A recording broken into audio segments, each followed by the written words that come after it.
maybe it's the point. I mean, in eternal bliss, if moksha and satori, if those are eternal bliss, then maybe suffering is just some game that we play for the duration of a lifetime. Is anyone taking Dr. Alvarez for humanities or mythology or any of those things? All right. I think you're just doing this as your humanities, I'm guessing.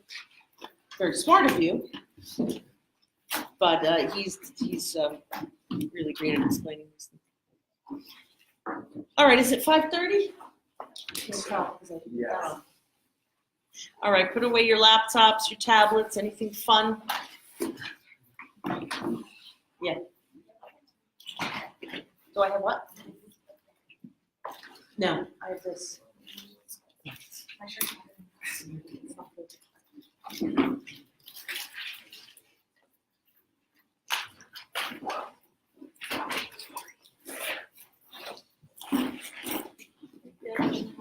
I don't care.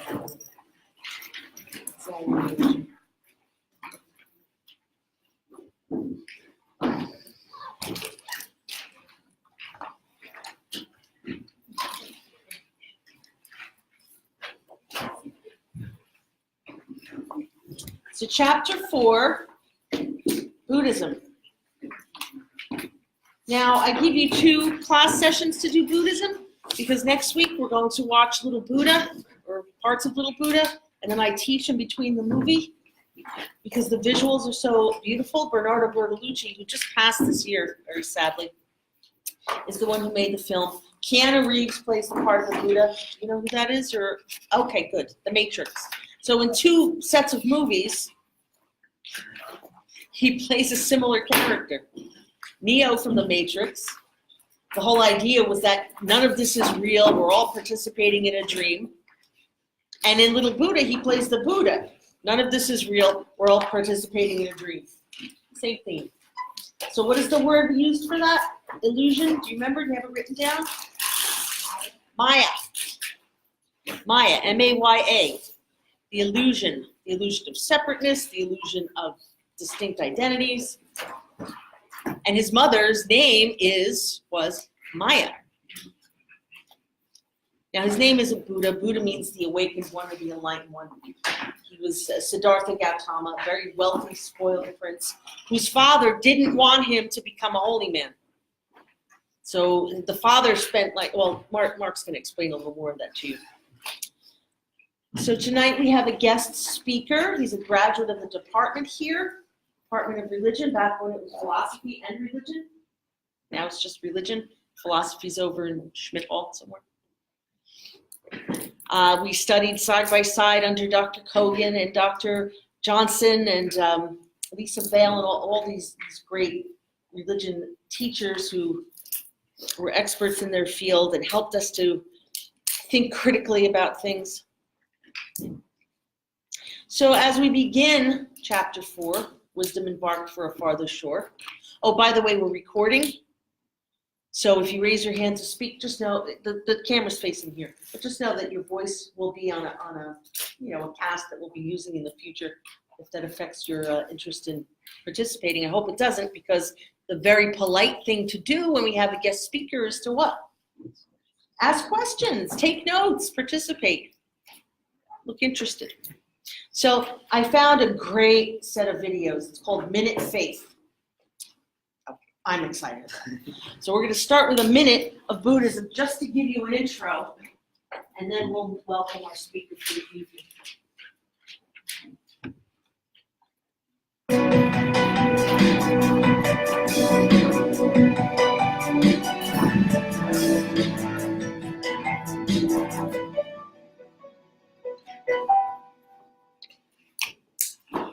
Buddhism, for those who follow it, is more than simply a religion, but rather is experienced as a philosophy or a way of life. It is considered a philosophy because the etymology of philosophy means love of wisdom. The Buddhist path can be summarized as 3 key things: leading a moral life, to be mindful and aware of our thoughts and actions, and to continually develop wisdom and understanding.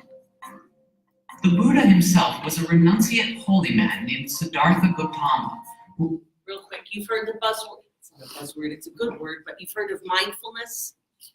It's a word that's going around. It's a type of meditation. It's a type of way to, go through life.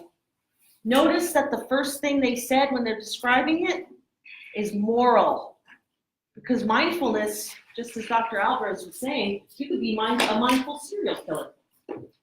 Every step of the way, polishing your knives, So mindfulness isn't enough to make a religion. Religions usually I think always. I'm gonna not use the weasel word usually. I say always have some sort of moral imperative, some sort of right and wrong, good and bad, something you should do. So just note that in case you had a concern that it was just about mindfulness. It's about morality as well. Man named Siddhartha Gautama, who was born into a royal family of Nepal in 563 BC, but who stepped outside of mainstream Indian religion and the wealth of his family to seek the keys of happiness. After 6 years of study and meditation, he found what he called the middle path and became enlightened. He then spent the rest of his life teaching the principles of Buddhism, called the Dhamma, or truth, until he died at the age of 80. The purpose, as he described it, was nirvana, or the end of human suffering. Suffering, Buddha said, is the inevitable result of the way in which an individual instinctively builds up the ego by grasping at what is pleasant and reacting against what is unpleasant. By fully appreciating the impermanent flow of experience and the fact that everyone dies, one develops an awareness that who we really are is beyond all of the thoughts of who we think we are. The Buddha is especially known for teaching the Four Noble Truths. These are as follows. The first noble truth is that life brings suffering, meaning life includes pain, getting old, disease, and ultimately death. We also endure psychological suffering like loneliness, frustration, fear, embarrassment, disappointment, and anger. The second noble truth is that suffering is caused by craving and aversion. We will suffer if we expect others to conform to our expectations, and getting what you want does not always guarantee happiness. The third noble truth is that suffering can be overcome and happiness can be attained if we are willing to give up useless craving and learn to live each day at a time. This will lead to nirvana. The fourth noble truth is that the Eightfold Path is the path which leads to the end of suffering. The Noble Eightfold Path is the path of morality, focusing the mind on being fully aware and developing wisdom by understanding the Four Noble Truths and developing compassion for others. Through spiritual cultivation and practice, we will reach nirvana by the blowing out of the three dark fires of greed, hatred, and delusion, causing the complete change within a person from neurotic egoism to a state of blissful peace and the selfless freedom to be naturally loving towards others. At death, nirvana is the spiritual rebirth into a new life.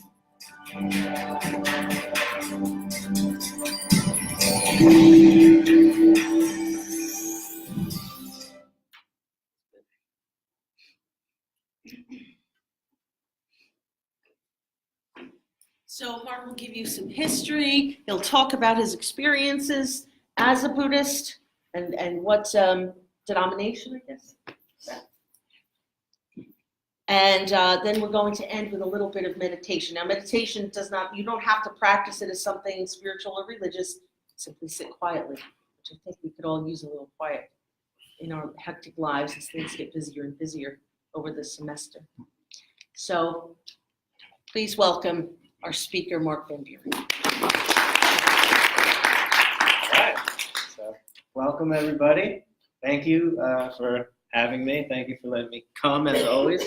I always try to come once a semester, and I was no different than you guys. I'm probably not much older than you guys, but I was a student, and I used to love when guest speakers would come, and especially when it comes to religion or things like this, to meet somebody that's actually practicing and that can put it in a realistic concept, because even some of the stuff in there, like being reborn into a new birth and nirvana, like, what does that have to do with us right now, right? Like, what does that have to do with, as Dr. Kogan would always say, Tuesday afternoon, right? So, and that's what I really appreciate about the Buddhist practice, is that it's a life practice, and it's a practice every moment.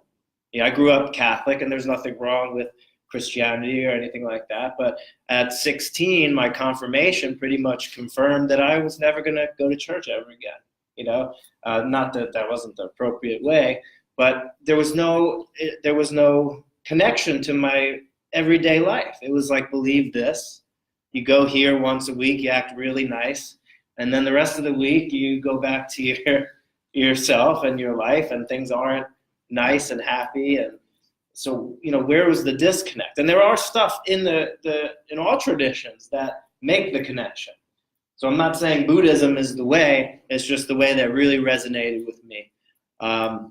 So some history real quick on my practice. I would say right into college, for some strange reason, I wanted to get into meditation. I had no reason to get into meditation. I was a pretty wild, crazy kid. I was in bands. I thought I was going to be a rock star, and I was just pretty crazy, like maybe like some of you, right? So I had no reason to sit down and meditate. So I don't have a cool story. I didn't get in a car accident and almost die. I didn't get an illness, or there was really nothing that extraordinary about why I wanted to get on this path. I just had some strange intuition that said, you know what? I think I should do this. So I tried. I tried doing it on my own. I read a couple books. Some of them were Buddhist, some of them were not. I had a teacher when I was in massage therapy school in like 2008 who did Qigong. He was very into Taoism and Chinese medicine, so he kind of introduced me a little to that. And, I was dabbling. I was searching.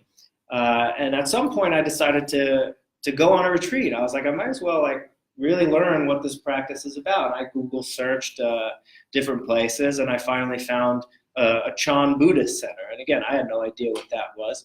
But basically Chan is the Chinese version of Zen. So Buddhism started in India, traveled to China and mixed with Taoism and some of the local religions and became Chan. And then Chan went to China and became what we all know as Zen.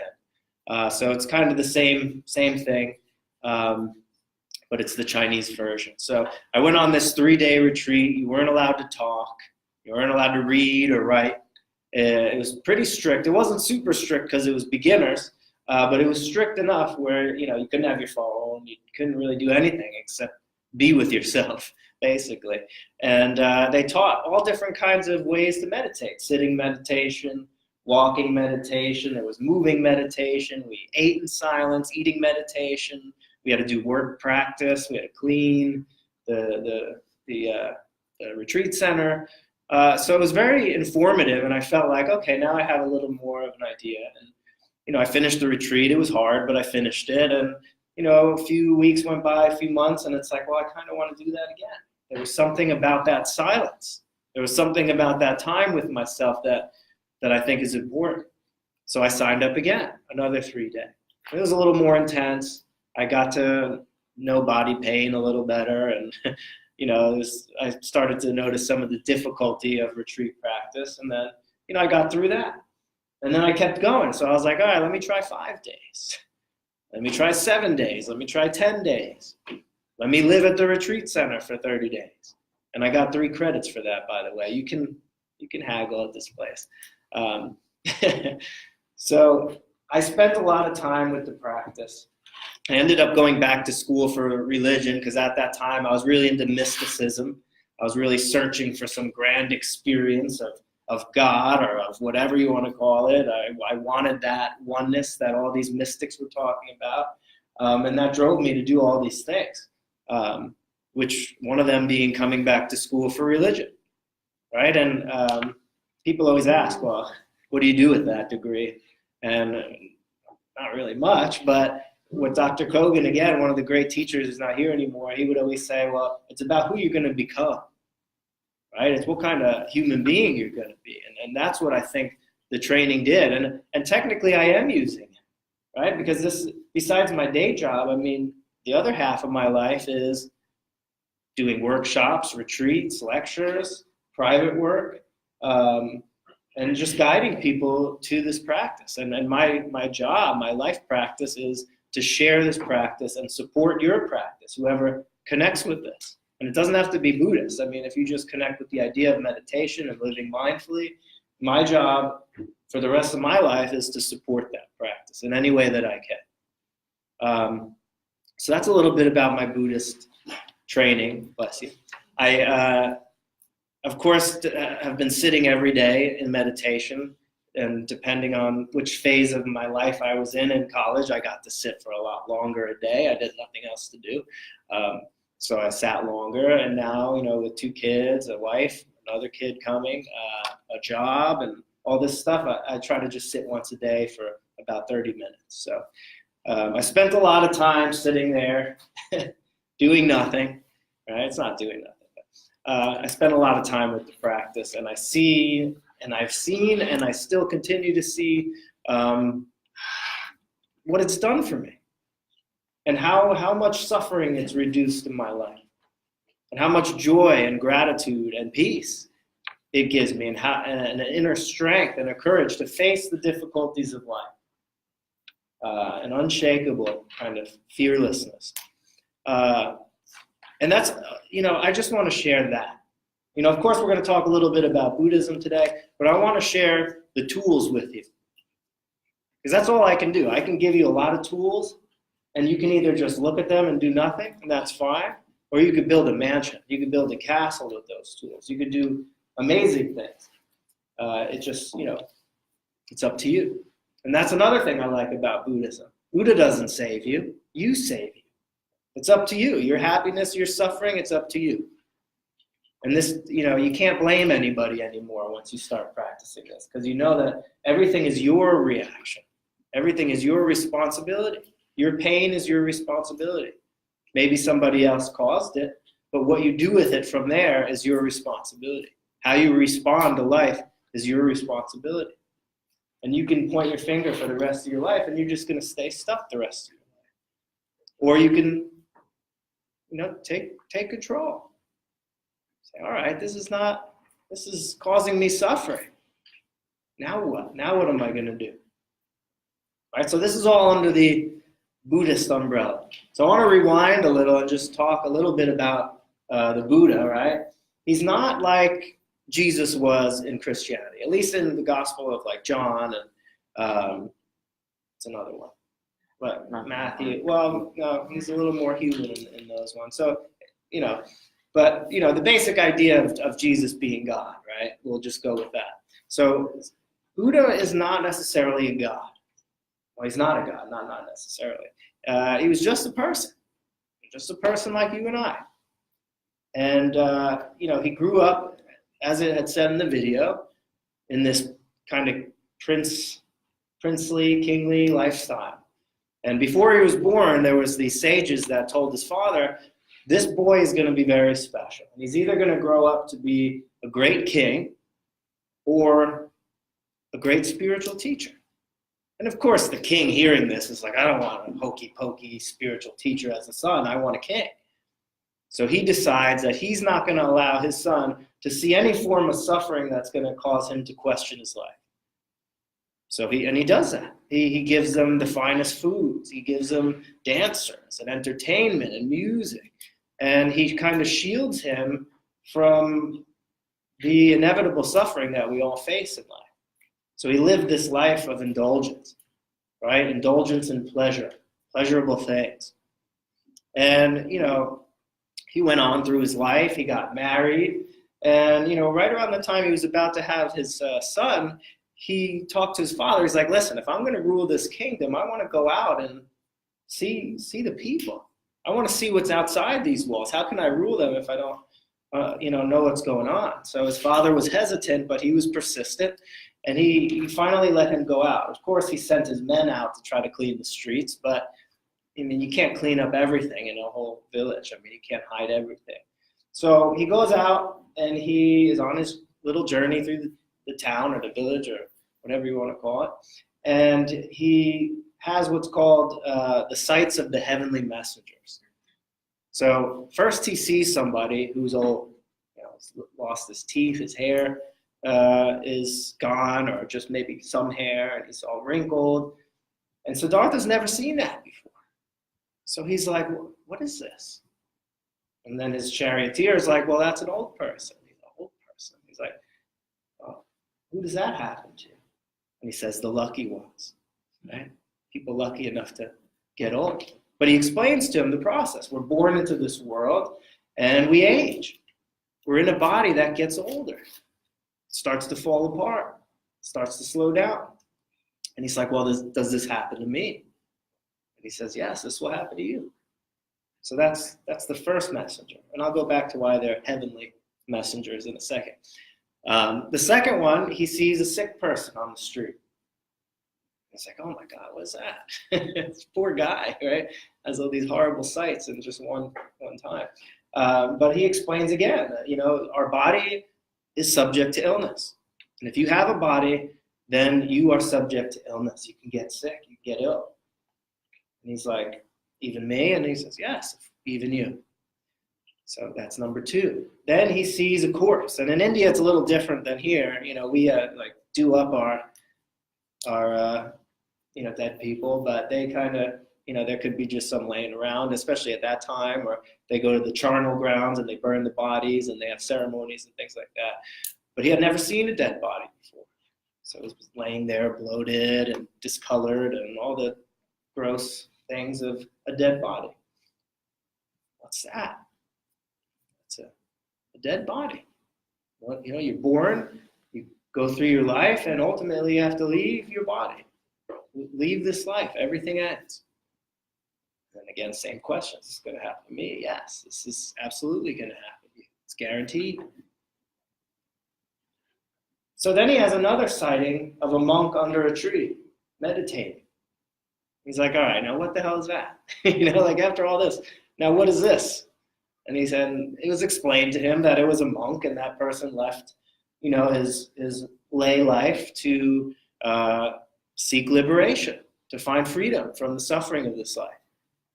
And that kind of planted the seed for him. Now, I told you I'd go back to heavenly messengers. How can aging, sickness, and death be heavenly messengers? Right? We might be thinking that. But think about anything in your life, right? Or in people around you. When do people start seeking for religion or spirituality? When do people start questioning, what is this life about? Right? It's only when bad stuff happens. Traumatic, bad stuff. You lose a grandparent.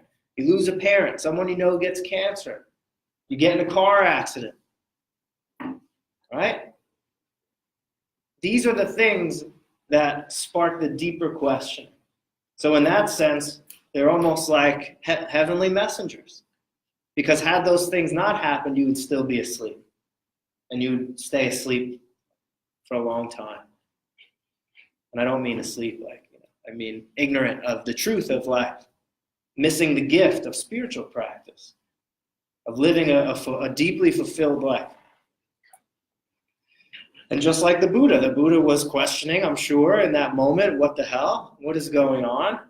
And then he sees this monk, and he's like, there's something to that.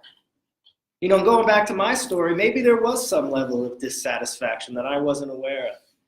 I know I was living not the way I'm living now, right? A life of thrills, like drinking and, partying and running around, and it was great. But it was, for me, it was an escape from emptiness. I didn't want to feel a certain way. So I kept my life really exciting, novelty, change, thrills, so I wouldn't have to feel like crap anymore. But I couldn't maintain that. You can't, right? How long can you drink for, right? Before you have to wake up and feel like crap again, right? So maybe there was that in there. Maybe there was this level of dissatisfaction, and that intuitive part was saying, this isn't working. This isn't fulfilling. Yes, all thrills, no joy. That somebody said that to me one time. That really affected me. Living a life of all thrills, but no joy. That's true. So of course the Buddha goes back and he's all confused. And he decides to sneak out right before his son is born. And he doesn't look at his son because he knows that if he looks, he's going to stay and he won't be able to fulfill his quest, his journey, right? So he decides to leave and he goes out into the woods, right?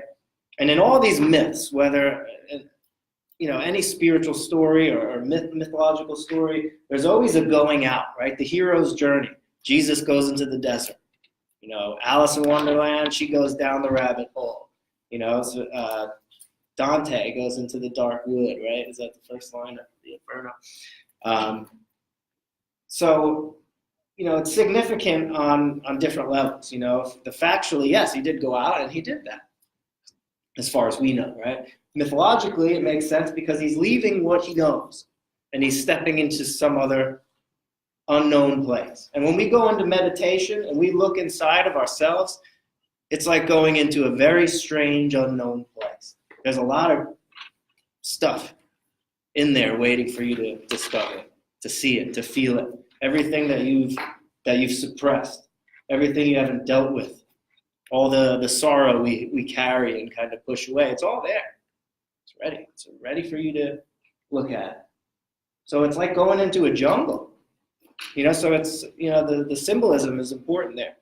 But he goes out and he starts studying with all these masters, right? So at that time, there's all these like yogis out in the forests and they have their own ways. A lot of them is just mind control. So he masters all these techniques for mind control. And while he's, doing the techniques, he can get his mind to a state of bliss. He can get, moments of oneness. He can do all of it. But he realizes that once he stops concentrating, he's right back in the situation that he started with. So mind control and doing mental gymnastics to attain blissful experiences is no permanent solution, right? Because it comes and goes. You might have an experience when you're meditating, but you can't hold it. I've had some strange moments of weird things happening, but they come, they go, and then that's it. Then you're back to your life. Now what are you going to do, right? You can't stay on the mountaintop forever. You have to come back to the village and live. So that wasn't the right way. So then he starts to do the asceticism, right? Is that how you say it? I always mess that up with aestheticism, with the TH. But it's the self-torture. So he would lay on a bed of nails. He would stare at the sun. He would do all these things because at that time, it was thought that the body and the spirit are kind of like against each other. So if you malnourish the body, you'll get more in touch with your spirit, with your soul. So he did that to the extreme. I think he ate like a half a grain of rice a day. And there are images of him, there are famous pictures and drawings and statues of him just like bones and skin, basically. And, at one point he kind of passes out and a girl comes over and starts to help him and she gives him water and she feeds him and he starts to get healthy again. And all the monks that were doing all that torture stuff see him eating and they're like, oh, what a poser. He's not doing this. He's given up. He's weak, right? So they kind of abandon him. But he starts getting his health back and he starts feeling better. And he's like, maybe, torturing myself isn't the way. There's enough suffering in my life. Why do I have to suffer more? That didn't give me any insight. That didn't help me with any wisdom.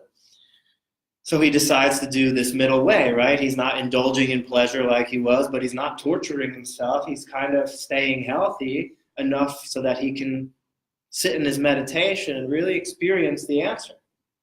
And of course, he takes the seed, and there's this whole epic thing. I don't know if you'll show them that at one point with Keanu Reeves and the, Mara comes, who's the great tempter. And it's not like in Christianity where like the devil or Satan might be like some separate entity that's coming out to get you.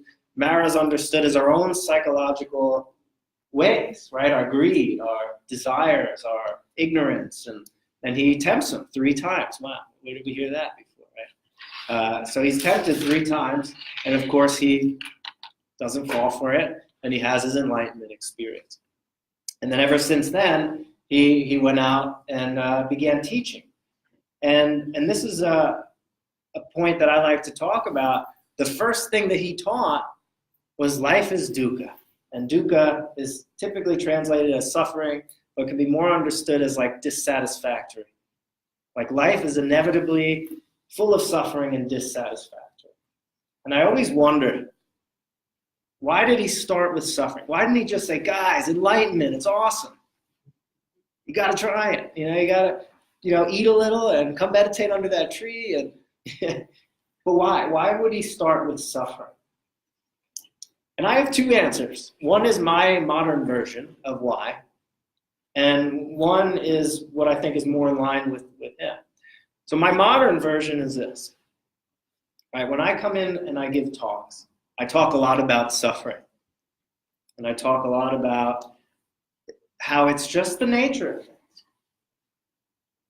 Right? So if you're suffering, if you struggle in your life, it could be anxiety, depression, addiction, grief, anger, whatever it is, if you're struggling, well, that's okay. It just means you're a human being.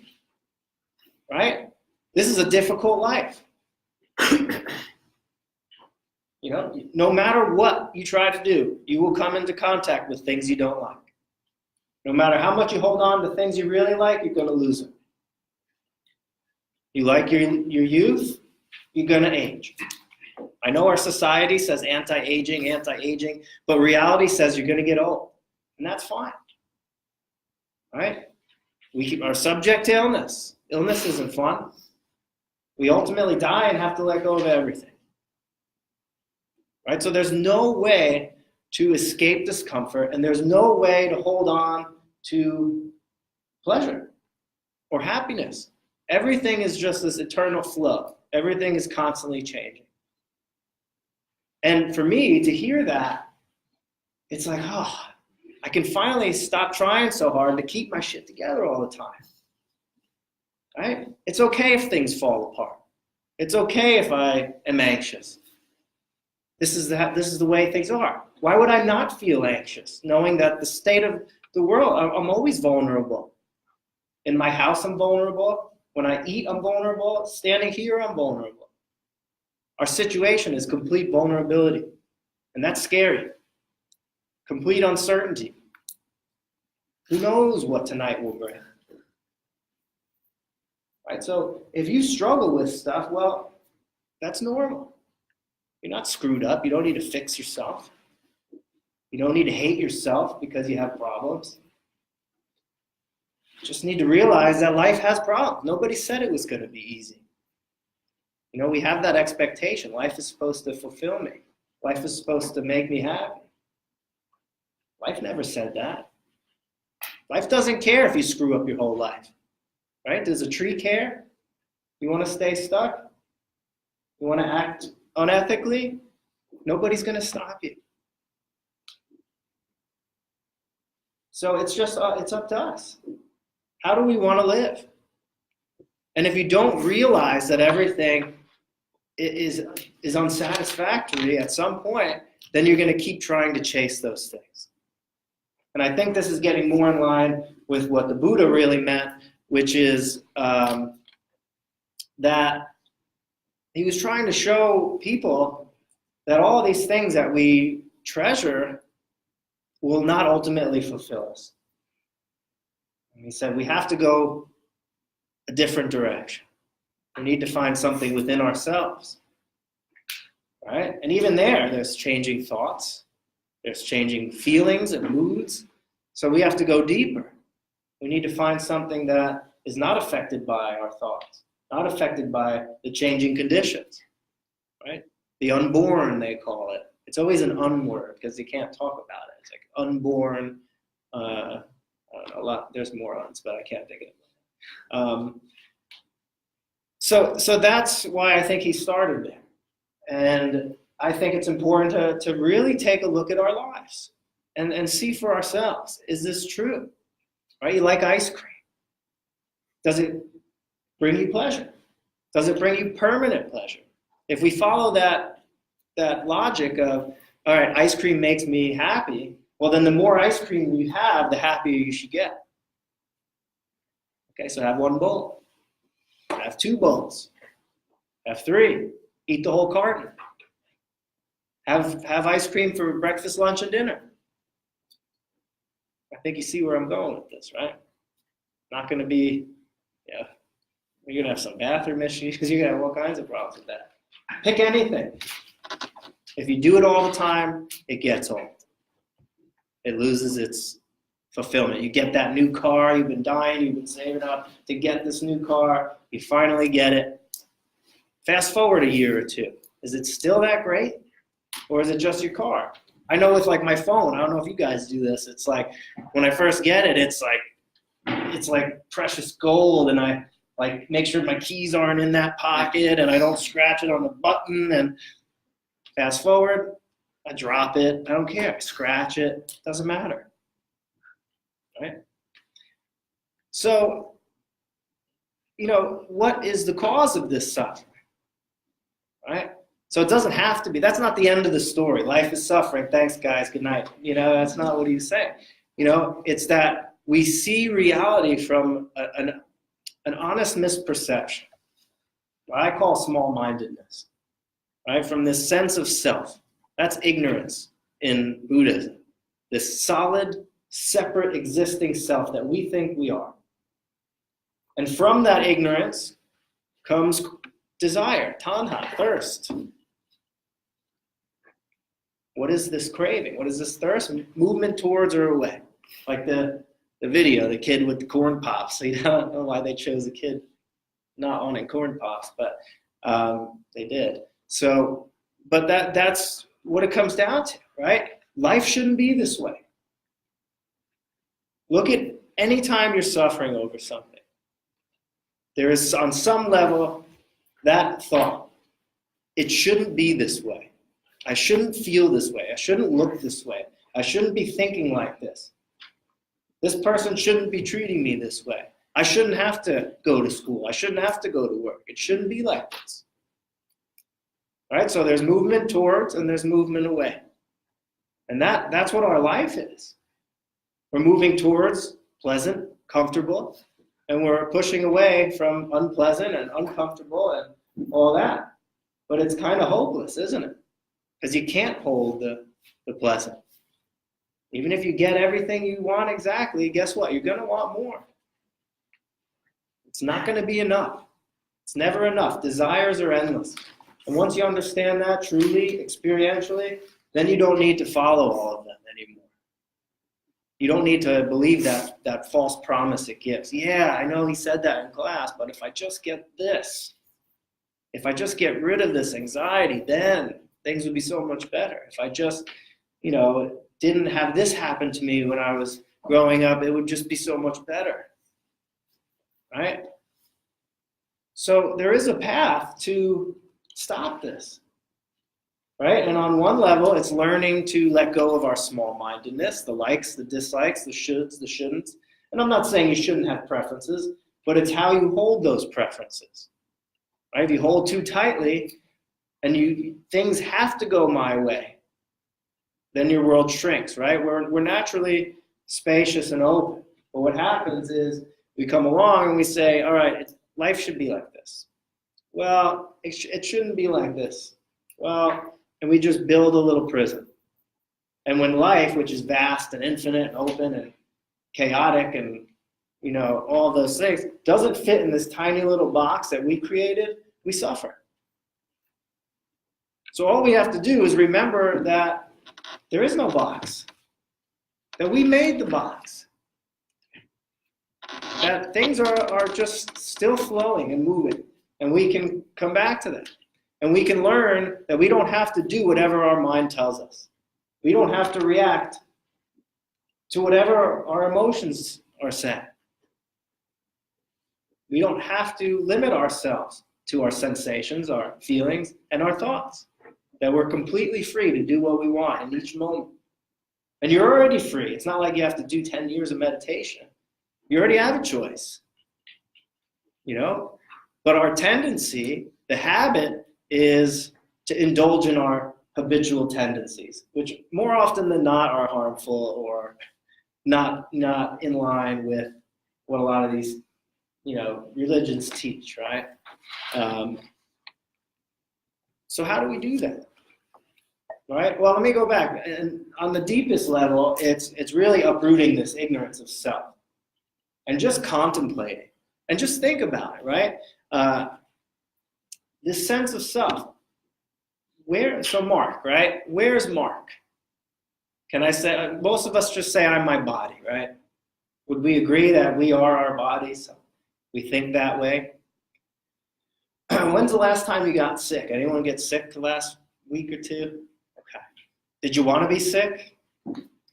Did you have a choice over it? No. Are you beating your heart right now? No. Did you ask to be in this body?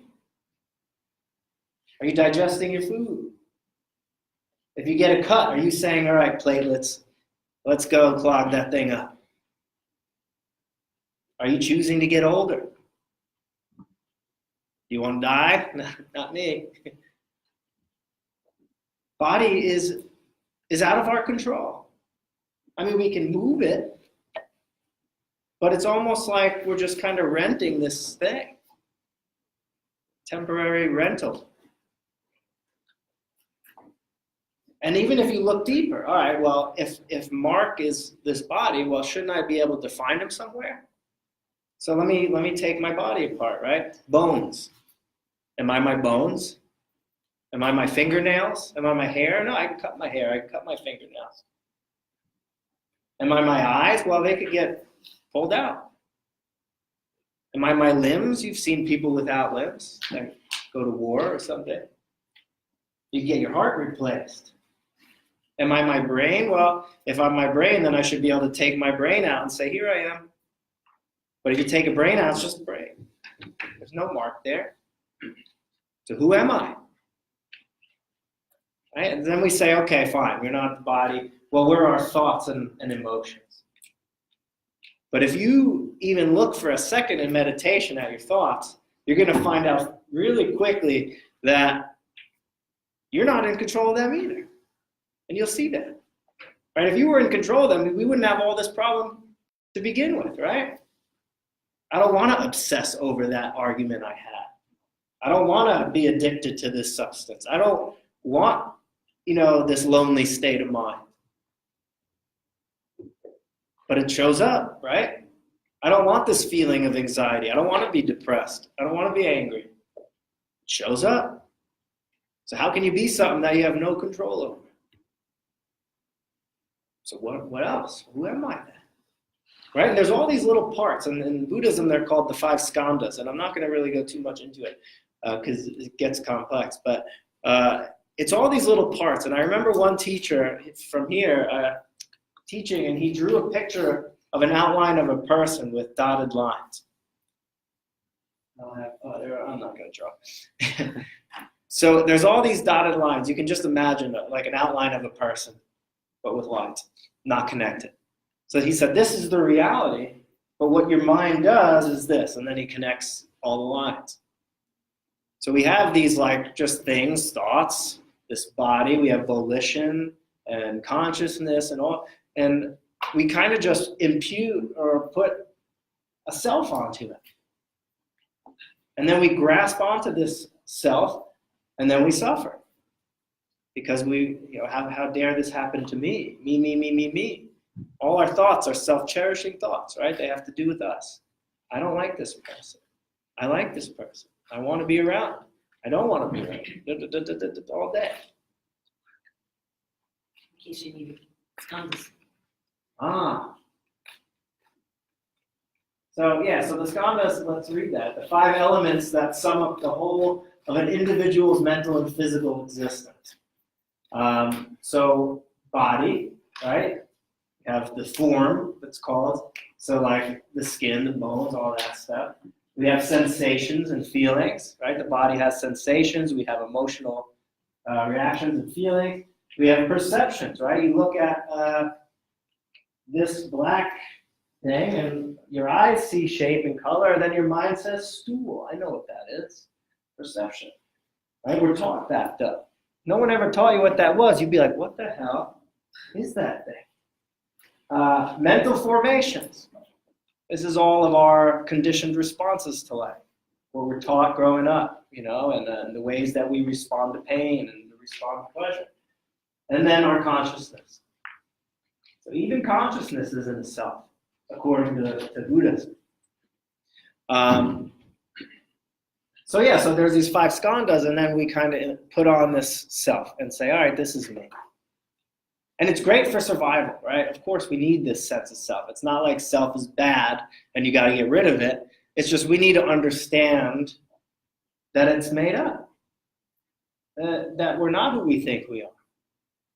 And we can take it less seriously. And that's a great freedom when you realize you can take yourself a lot less serious. And the analogy I use is like all day we carry this self with its likes, its dislikes, the storylines of our lives, the worries, the fears, and it's like carrying a boulder on a hike. And then we wonder, why is this hike so miserable?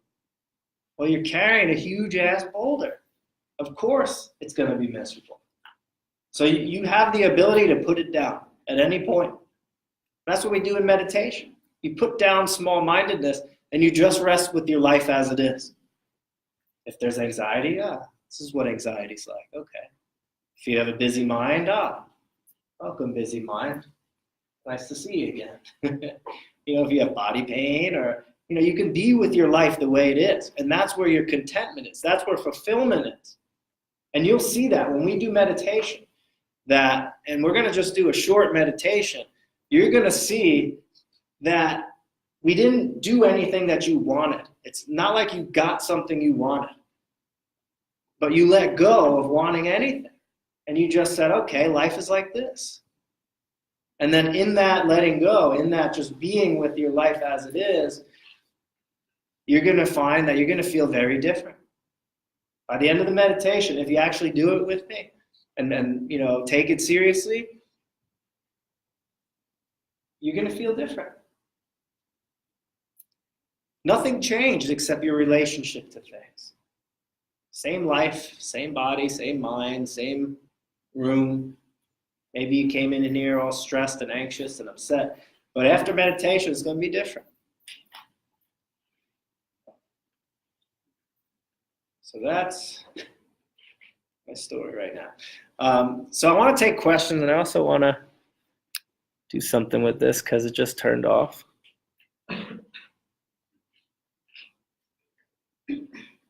So I want to take questions, if there are any. Yes. Okay, so you talk a lot about like just living your life the way it is and being free. How does that work in terms of having structure? Like, is there no structure in life at all? Like how exactly does that work? Yeah, and I struggled with this because I always would get these kind of questions, and I struggled with finding answers to it. But everything in this practice is about reducing suffering. So if you have structure in your life and that's not causing you any suffering, there's no problem to that.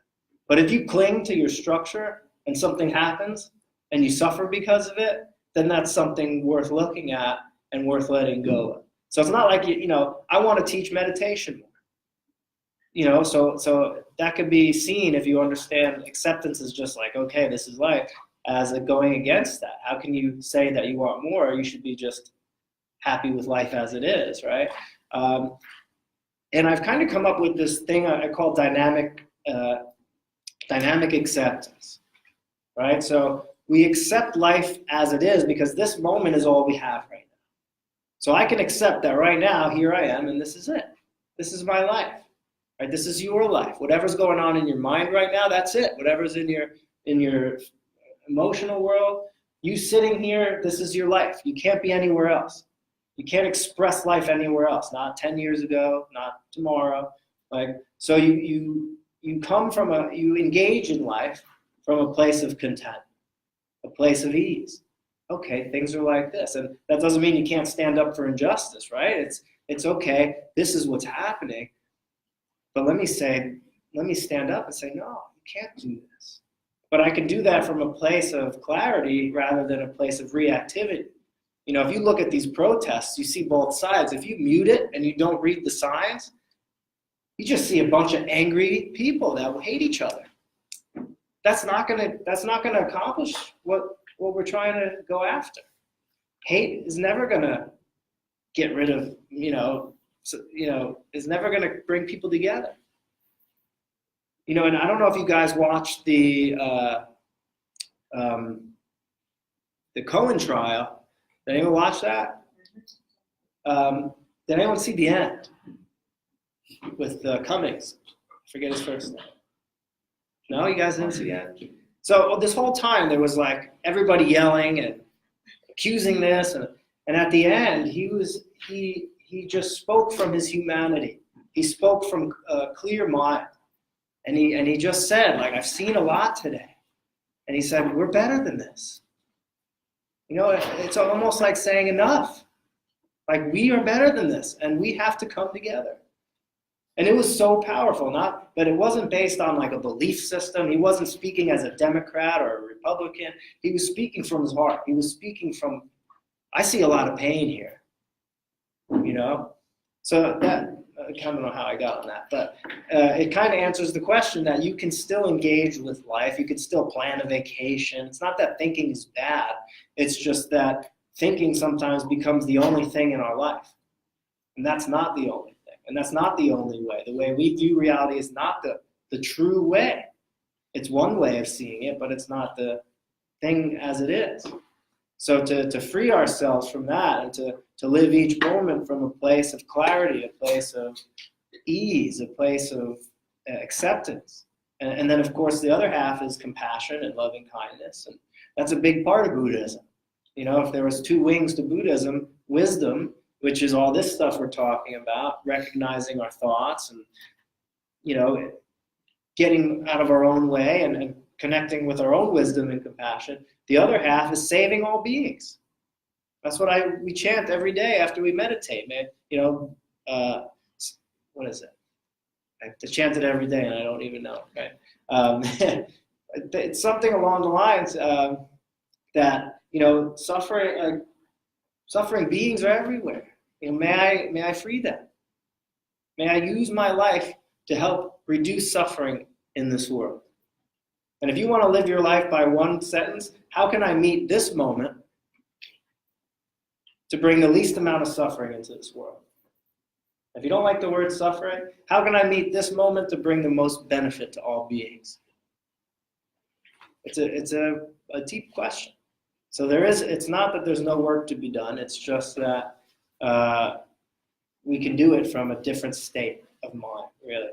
So the direction or the goal, again, think of it as reducing suffering in my life. So if it's something that's causing suffering to yourself or other people, that's something worth looking at and possibly letting go, or maybe trying to do something differently. You know, freeing ourselves from those tendencies, right? The depressed way of viewing things, right? That's a tendency that we're just indulging in and indulging in. And even modern neuroscience has proven now that you're not stuck being who you are. You can't even say, well, it's just who I am. Right? People use that excuse all the time. They keep screwing up. Well, this is just who I am. This is just what you keep choosing to do. And I know that that's a lot easier said than done, but you know, it's a path. It's a lifelong path. You have the rest of your life to practice, to free yourself. And it does work. You know, it does. And you can believe me if you want, but I'd rather you experience it for yourself. And that's why I do these things. To plant the seed so that one day you might say, you know what, maybe that kid wasn't so crazy. Maybe there's something to it. And then you do it. And I have it all set up for you. I have all the support that you need. You can email me anytime. You can call me up and ask me about the practice. I have a Facebook group that has forums you can, if you want to meditate every day, a commitment form, a meditation log. I made guided meditations. There's no excuse. I've set it all up. So if you don't give up on yourself, I won't give up on supporting your practice. And I mean that. I mean, this is what I've dedicated my life to. So any other questions before we sit on, see how we do it? We're doing good on time. I usually talk too much. Yeah. Do you think that everything happens I'm starting to see that I don't know if I'd say it like that. I'd just say things unfold as they should. And even saying a cliche like that, it's like, it can make some people upset, so I try not to say things like that because it's like, well, it's all part of God's plan. So there's actually a funny meme, I don't know if you guys have ever seen it. It's like, make the world, create man and woman, give little Timmy cancer, right? And it's like, that's when you're saying like it's all part of God's plan, like someone who has a child with cancer or a loss, they're going to be like, F you, man. Because and I'm not saying that that's wrong, but it can, for people who are really in pain and going through stuff, like cliches can be dismissive to their pain, and people don't like that. But to answer your question, I think everything happens, like I said, as it should. I believe karma, not as some mystical thing. It's just cause and effect. If you plant an apple seed, and you take care of it, you're going to get an apple tree, right? So it happens as it should. And I don't know about past lives. Buddhism will talk about it. I don't know. I've never experienced a past life as far, consciously that I'm aware of. But, I think there's something to say about our, every thought, word, and action has a consequence. If you think angry thoughts about someone every day, it's eventually going to come out of your mouth, and how your body responds to it. And then to go a little more into your question, things in my life seem to be happening perfectly. And I'm not saying that it's free of pain and problems. It's definitely not. But, I have intuitions to call somebody, and then that opens up a new door, or that's how I got my book deal. Like just by something said, reach out one more time to this company. That's how I got, when I had my yoga studio, I just sold it. But it was, just open up this studio. And it was like, well, I don't have money, I don't have followers, and I just got certified. This is stupid, but something said to do it, and then things just started unfolding. So I think there is a path. I don't know if it's predestined or if it's just happening. But there's a lot of coincidences and things like that would make me think that things are happening for a reason. And even that guy Cummings, he tells his kids, don't say, why is this happening to me? Say, why is this happening for me? And I really connected with when he said that. Because you could think you get cancer. Why is this happening to me? Well, why is it happening for me? What wisdom can I gain? Can I use this disease to cultivate great compassion? Can I realize the preciousness of human life and do something with it rather than waste it? So that's the long answer. I go on a lot of tangents, and I apologize. I just like talking about this stuff. So any other questions? Yes. When you first started your practice of this, what was the hardest thing to let go in your life? The hardest thing to let go. Well, I think the hardest thing to let go, and I think it took me about 8 years or so, was that I needed to be fixed, that I needed to be different, that I needed to be better, that there was some other me that I could be, right? And it wasn't until I kind of just said, all right, maybe this is just the content of my life. These are the difficulties that I'm just going to have to deal with. This is my karma, right? This is my tendencies. This is what I've been given. And once I said, okay, this is my life, then peace was possible. Because for the longest time, it was fighting myself. A lot of this practice was fighting myself and not wanting to feel certain ways that I was feeling, not wanting to be certain ways that I was being. So it was kind of in this radical acceptance of, all right, then I was like, maybe this is workable, rather than how do I get rid of this aggressive approach. It was like, all right, how can I make friends with this? My big thing, like I said, was emptiness, and I, like meaninglessness, emptiness. And I just started going for walks with it. I wrote music with it. I, meditated with it. I allowed it to be that way. And in this acceptance of it, slowly, it just kind of went away. Not instantly. It was a lot of time spent with it, letting go of the stories about it, we're trying to not run away from it and make it an enemy. But now I don't feel that way. And if it does come once in a while, I know it. I know it so well. It's like, welcome emptiness. Hey, loneliness. How you doing today? Thank you for visiting, So it's kind of getting to know yourself so well that you can let go of yourself. But first you need to pay attention. If you've never looked, then you don't even know what your tendencies are. You don't know how you're responding, or rather reacting to things. What do you do when you're in pain? What do you do when you're uncomfortable? What have you been doing your whole life that's so comfortable, but that may be causing you suffering? Right? Indulging in, I'm not good enough, or I'm unlovable, or these storylines we tell ourselves. Those are just two examples, but we've locked ourselves into some being or being a certain way, even if that way is causing us intense suffering. But at least we know that this is who I'm going to be today. It's a lot more comfortable than not knowing, than letting it go. But at some point, the pain from holding on to these tendencies becomes greater than the pain of letting them go. And that's when you're willing to let things go. And it feels nice to let things go. Scary, but once it's gone, it's gone. So thank you for that. Any other before we sit?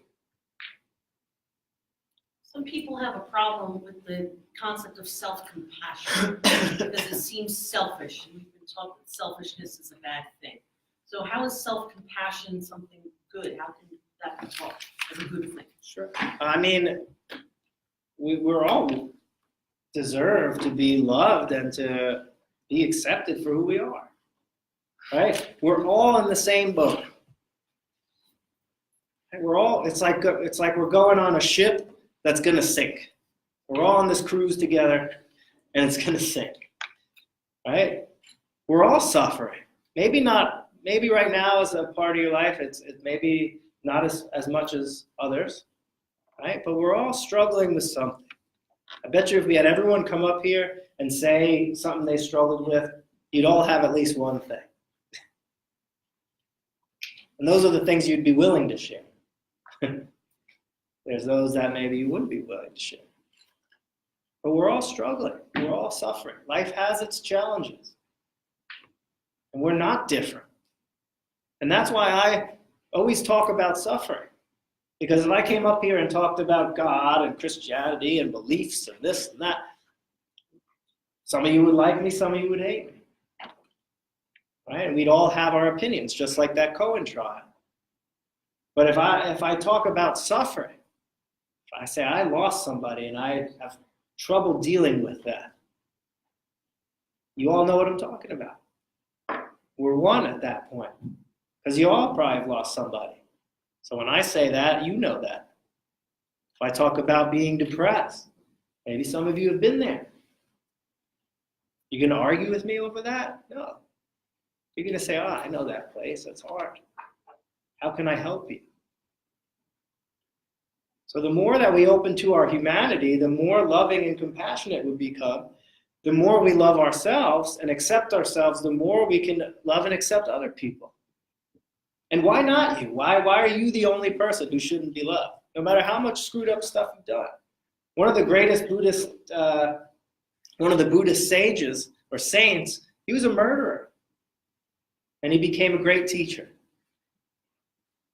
What does that say? That I'm not saying go kill people and then become some Buddhist teacher, but you can do bad things. You can make mistakes. You can have flaws and be imperfect. That's the nature of life, is imperfection. You don't have to hate yourself, though. What does that do? How does that help? And usually the hatred, the self-hatred, and I'm sure Lisa will tell you about this, because this is kind of in her messages a lot, that's not your voice usually. It's your father or your teacher or somebody else. Get up, you idiot. Right? If you hear that your whole life, what are you going to think? I'm an idiot. But that voice is not your voice. That voice has been imprinted in your brain from somebody else, and you believe it. And you've built a whole identity around that. False identity. So we can free ourselves from these things. It takes time, it takes practice, it takes work. You can't just sit down at a piano and play Beethoven, right? You have to practice. And this is harder than piano. I've played piano, it's harder. Because this is our identity that we're messing with. These are our assumptions about life. These are the things that keep us safe and comfortable, at least the way we think of them.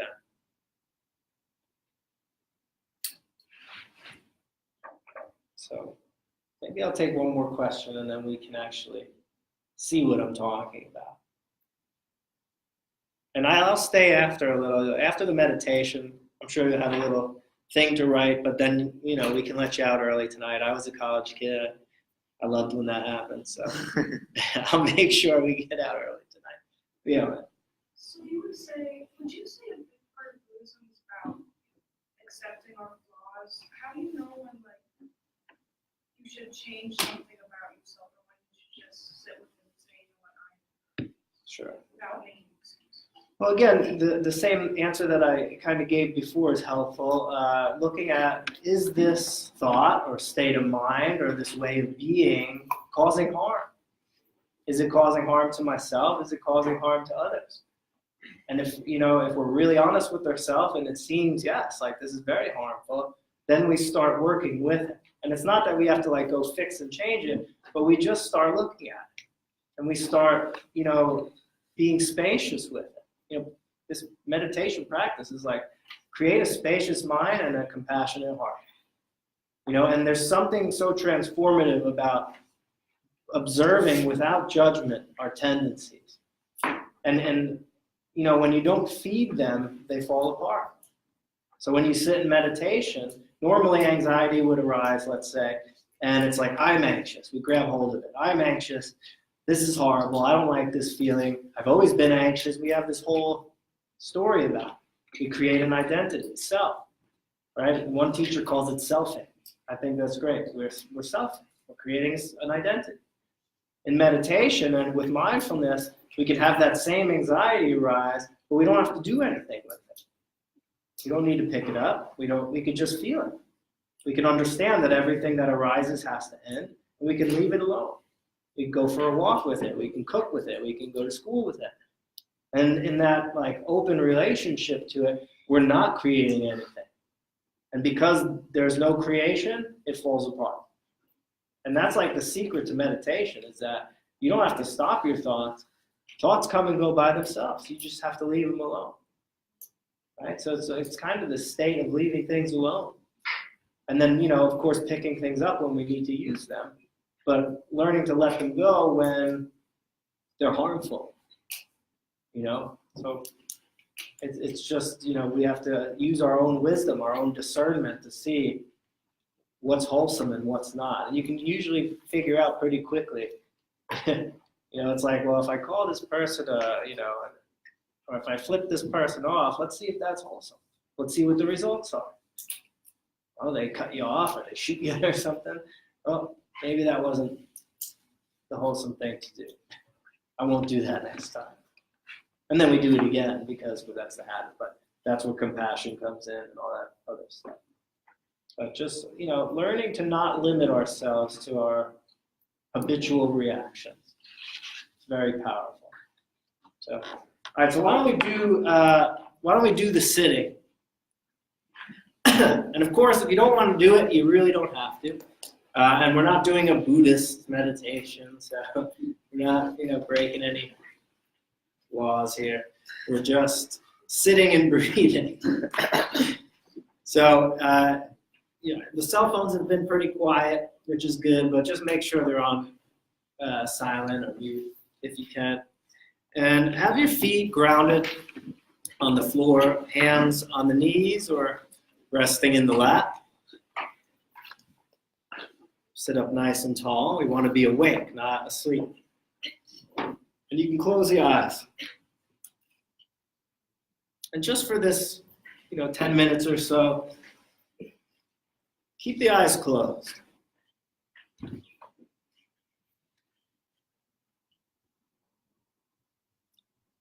So let's start just by listening to this bell. The only thing you have to do is hear this sound.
So in meditation, we want to learn to be with our life and ourselves just the way they are.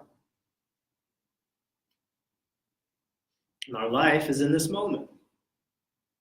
So we want to intentionally start to pay attention to what's happening. We're not judging it. We're not doing anything with it. We're just looking to see what's going on in the body, what's going on in the mind, what sounds do we hear? What is this moment?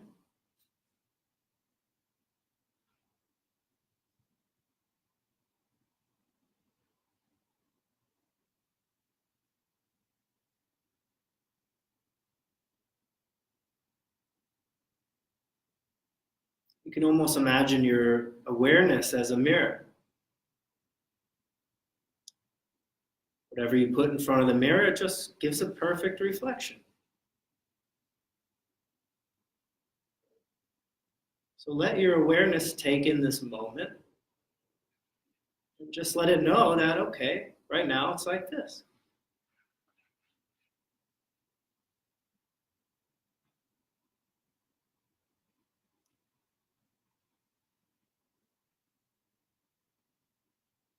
And let's really look at what's going on. So start with the body. Just get a felt sense of your body sitting there, that form, the heaviness of the body, and all these various sensations. That's how we know we're sitting here. There's some sensations. So start to notice them. The feet on the floor. What does that feel like? Your bottom on the chair. Your hands in your lap.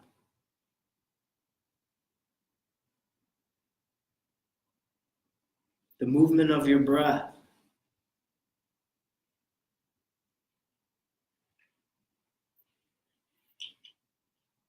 The air on your skin.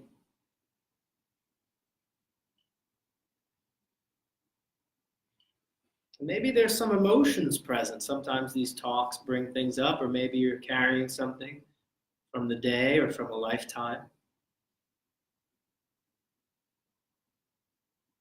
Where do you feel it? What does it feel like? Take a look.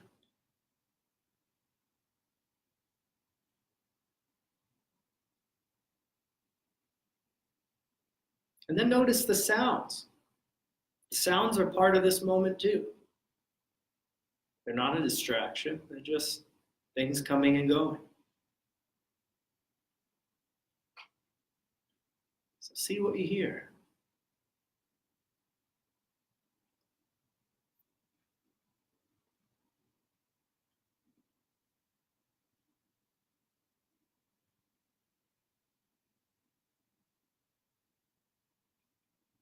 And then finally, looking at the mind. This waterfall of thoughts. Just sit on the sidelines and just watch all these thoughts coming and going.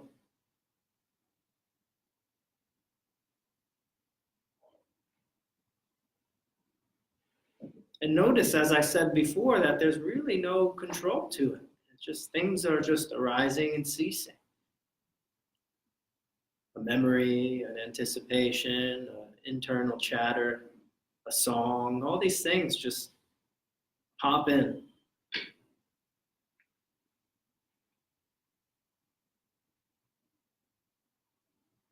And if your mind's busy, don't worry about it. Leave it alone. Ah, busy mind. Okay. You don't need to stop your thoughts in meditation.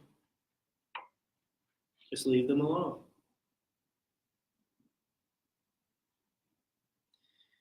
And then let's come back to the body.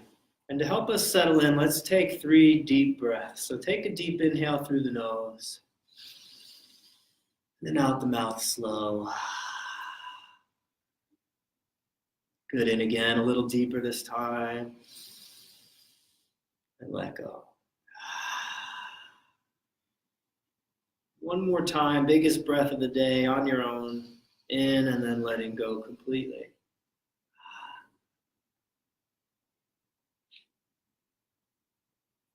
Just allow the breath to go back to its natural rhythm, in and out of the nose. Maybe a little deeper though, so that the belly rises and falls.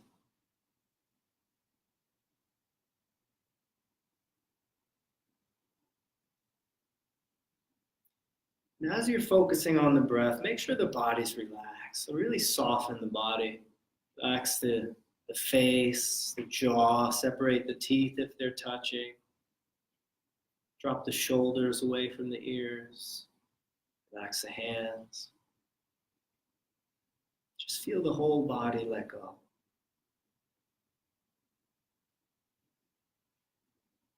Nowhere to go, nothing to do, no one to impress, nothing to fix.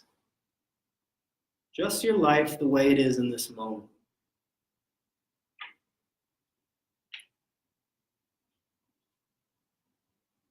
Feel the relief of not struggling, maybe for the first time, just not resisting, not struggling, not fighting anything, not wanting anything more than your life in this moment.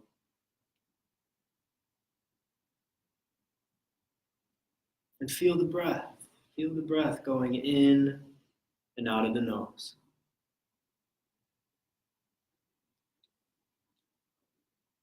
Each breath gives you life.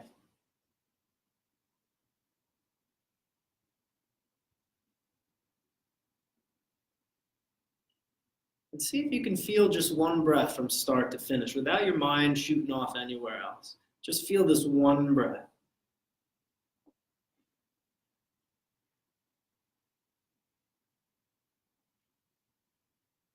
If you get through that one, no thoughts, great, go to the next one. And you keep going and going until your mind takes you away, which it will. And when it does, you just say to yourself, thinking. And come back. Next breath. Give yourself fully to each breath.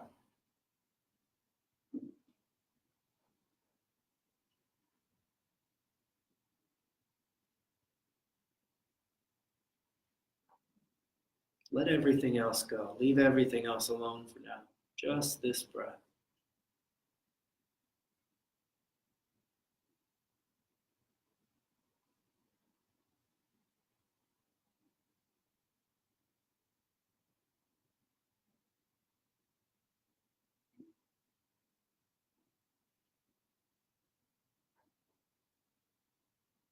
And as you're paying attention, relaxing the body even more.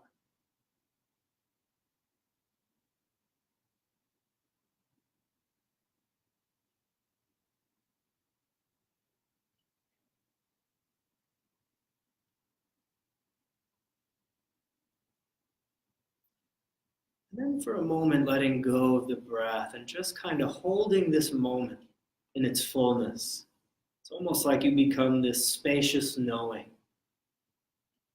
that's holding the experience, that's allowing the experience to happen, but that's also untouched by it. Try to sense that spaciousness that you already are.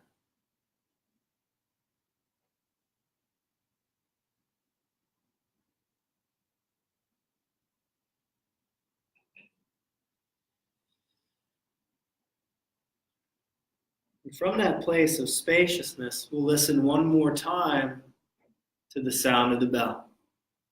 And try to hear that exact moment where it disappears back to the silence. Maybe you can follow that.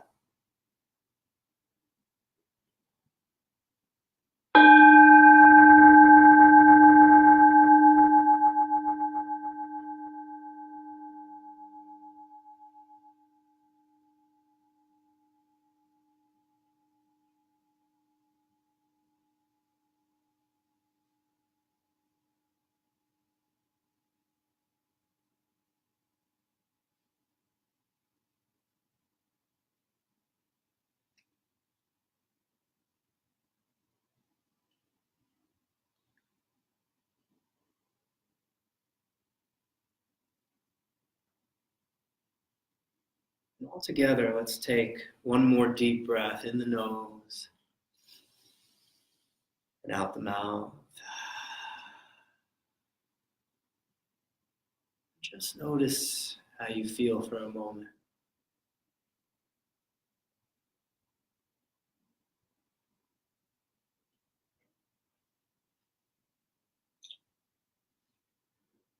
Very slowly, just begin to wiggle the fingers and toes.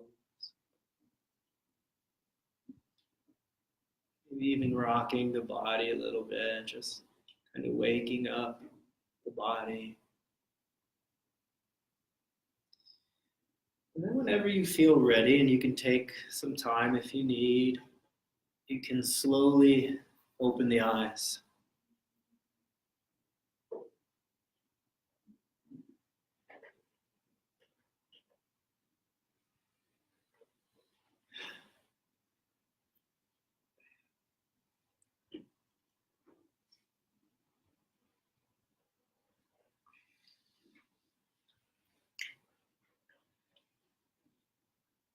How are we feeling?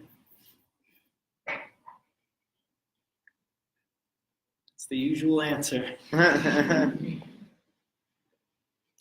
little different, a little more present, a little more at ease. Maybe not huge difference, maybe a huge difference. I didn't cast a spell on you. I didn't do anything, right? You were able to let go of your thoughts. You were able to sit upright and face your life no matter what. And you were able to be at ease with your life in this moment, which is the only moment that you have. So you already can do it. It's just remembering. I think it's the Pali word, sati. It could be Sanskrit. I always screw them up.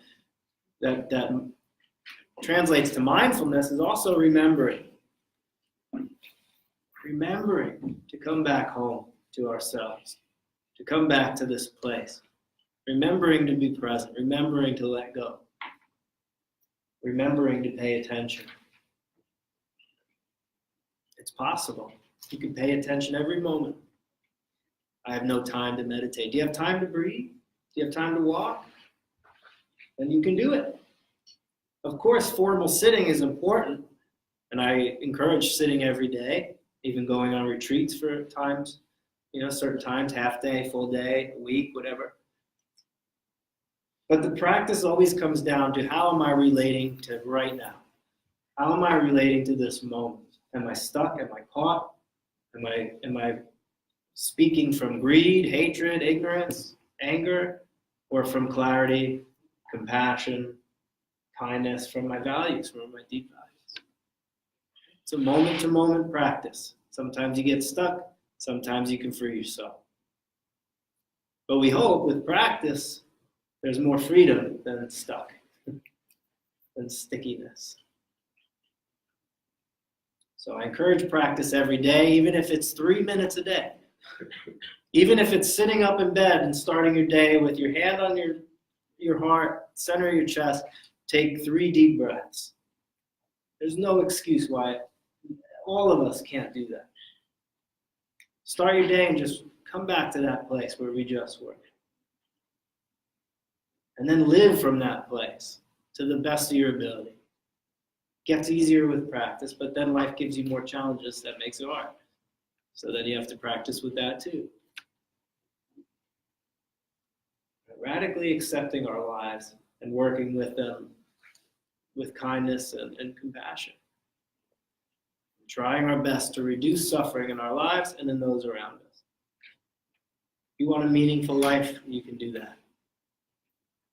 Then your life's not wasted. So you have anything to add to that? When you were meditating or trying to, did anyone notice their mind? Yap, yap, yap. This is what I should be doing. Oh my God, what I have to do later. I can't wait to tell somebody about this, but was your mind throwing up all kinds of thoughts? Or was that just me? The practice of compassion is to say, like Mark said, mind, right? The heart's beating, you're digesting your food, your blood's circulating. It's just mind is doing what mind does. That's not you. You're not mind. Because you were able to observe that your mind was throwing up thoughts, right? So you're the observer. And that's what meditation helps you do, to identify with the observer rather than all this busyness of judging and attaching and expectations and everything the mind does. And to practice self-compassion is to be open to the curiosity of it. Oh, isn't that funny? My mind does that every time I try to sit. It's just curious. To approach things with inquisitiveness rather than judgment, or rather than I should be meditating, I should be quiet, shut up, mind. That's not compassion, that's beating yourself up. So did anybody experience anything like during the meditation? You heard things, saw colors, thoughts came up, I don't know, anything you'd want to report or as bodily sensations? Sometimes people feel When you felt like that your body felt heavy, and I was like, oh yeah, like, I feel so heavy. And then I felt like this is like weird, but I didn't feel like my torso, I just felt like, I don't know. Like, it was just weird. I guess it was just my mind, so I was like, I don't feel like, I felt like struggling. Some of us have never connected with our bodies like that. You know, there's one, I forget who says it, but it's like he lived a short distance away from his body. But we live quite a ways away, especially if we've had trauma or if we have an illness, or, you know, we might live very far away from our bodies, very disconnected. You know, so how do we come back, right? Be at ease there. You have to spend the rest of your life with you. You might as well love you and accept you and be at ease with yourself. Otherwise, you're going to put yourself through hell. Right? We're all worthy of it. Everybody. so there's a self-improvement and there's compassionate self-improvement. I don't know, self-improvement's a tricky word. But so who asked the question before? Because I was sitting back there about how do you know when to be moving forward toward a goal and when to just be cool with how you are? Is that you, Daniel? To do it with a detached, compassionate spirit is how you do it. You know, if you read my book, Diary of a Fat Girl, my life was just consumed with losing weight. And it was going to be the holy grail. And once I was thin, everything was going to fall into place. And it was just self-torment. That was not self-improvement. I found my own best health by fixing this rather than trying to fix all this. So if you can approach it with compassion and kindness and curiosity, yeah, I have 3 college degrees sitting on my wall. I mean, I had goals, obviously. But who would we be without all that? If we weren't doing all that, all our accomplishments, who are we? To have a kind comportment toward who you'd be just as you are, without this self-improvement, which is really a form of self-hatred. You said that somewhere, smartly somewhere. Would you tell them about the mental hygiene thing you're doing and also your book? Okay. So I started, you know, I noticed that I would give talks like these and there was kind of a gap, you know, like I work with people, they do the meditation at my class or privately or, you know, with this workshop, and then they go home and they never do it again. Even though they really connect with it So my mental hygiene movement is like a Facebook group, and you can join it. You can stay connected to me and to other people that are practicing this way. And it's not Buddhist. There's not, I might be the only Buddhist in the group. But you stay connected and you can stay consistent. And I can help hold you accountable. If you say, hey, you can post your commitment form and say, hi, I'm Larry, and I'm going to meditate for 3 minutes every day. And then you can update everybody, and that will help motivate other people. So, and I'm always posting these videos. So, every Thursday I do a free event that's live on, not necessarily on this page, but I post it to this page. It's on my Instagram, which is at author Mark Van Buren. And then that right there is my page that I'm live on. Why don't you click that and see if that actually is live? So take a picture of this if you have your phones out. It's facebook.com/groups, that's easy to remember, /mental hygiene movement. And there's a silent I in there. So don't spell it wrong. And it's a closed group, so you have to request to. Yeah, so I'll approve you guys tonight. I don't deny anybody. But All right, if I click on Mark Van Buren, are we what is live? this? Oh! It's live now. Somebody watching. We exist, we're being watched. It's not happening live. It is if I can. Oh, okay. Start watch party. No, don't do that. Yeah. So it's a way to stay connected and then I do a lot of free stuff. Like on Tuesdays, I live like in the Waldwick area, if you guys are up that way. Every Tuesday I do free stuff at the Waldwick Library. Every Thursday night I do a free sitting session at my chiropractor's office in Waldwick. I teach at Monday and Wednesdays at Englewood Hospital. I teach Wednesday at the JCC, but you have to be a member of that one. And I'm just trying to teach throughout the week and then give you guys guided meditations so that you have, if you really want to do this, it's set up so you can, so that you can do it. And I'm always available. People direct message me. You can email me, whatever you want. I'll be willing to help. Might not get back to you that instant, but I will get back to you. And then my book, A Fool's Guide to Actual Happiness, which used to be called Be Your Shitty Self, but my publisher changed it. Respectfully, right? But it's just a guide. If you like the way that I kind of am teaching and instructing this, it's a really practical guide to kind of all the stuff that we went over. And it's just useful to have something to go back to. I can't follow you everywhere and say, no. You have to have some other things. So I do that. I do private work. So if you're really having some struggles with things, I have therapists that send their clients to me. I'm not a therapist, but I do different work than the therapist does. So it's useful to go to therapy and do this meditation, mindfulness training. So I'd be happy to help with that as well. So those are the options. All right, so if you want to come and talk to Mark, he's going to stick around. But in the meantime, I have to take attendance, so take out a piece of paper.